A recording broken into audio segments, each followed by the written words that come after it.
વાવ થરાદ પંથકમાંથી એક મોટા સમાચાર સામે આવ્યા છે, જ્યાં થરાદ વિસ્તારમાં આવેલા તમામ IRM CNG પંપો અચાનક જ બંધ થઈ જતા વાહન ચાલકો અને લાંબા અંતરના મુસાફરો ભારે મુશ્કેલીમાં મુકાયા છે.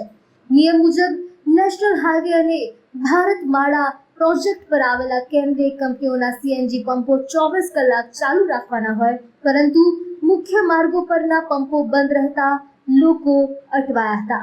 આ મુશ્કેલી વચ્ચે રાહતના સમાચાર એ રહ્યા છે કે ભારતમાળા રોડ પર આવેલો વાવ રાણાનો CNG પંપ ચાલુ હોવાની જાણ થતાં જ અનેક અટવાયેલા પરિવારો ત્યાં દોડી ગયા હતા.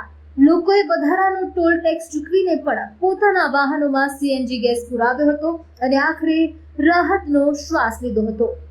રાઠોડ લાલાભાઈ પથુભાઈ, હું માણસાથી આવું છું. બરાબર, અહીંયા હું ગેસ મારે થરાદમાં આવ્યો અને પતી ગયો હતો કે હું અહીંયા આપણે સર્કલ ટુ ભારતમાળા નીચે ત્યાં ગયો એટલે એ લોકોએ કીધું કે ભાઈ આગળ બધા પંપ બંધ છે, તમે અહીં બાપુનો આગળ પંપ છે ભારતમાળા રોડ ઉપર ચડો એટલે ત્યાં તમને કે ગેસ મળી જાય.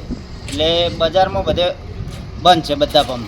તો અહીંયા આવ્યો તો મને સારી સુવિધા મળી, સારું કીધું કે અહીંયા તમને ગેસ મળી જાય, નહીં તો મારે ઘેર જવું બહુ તકલીફ પડે તેમ.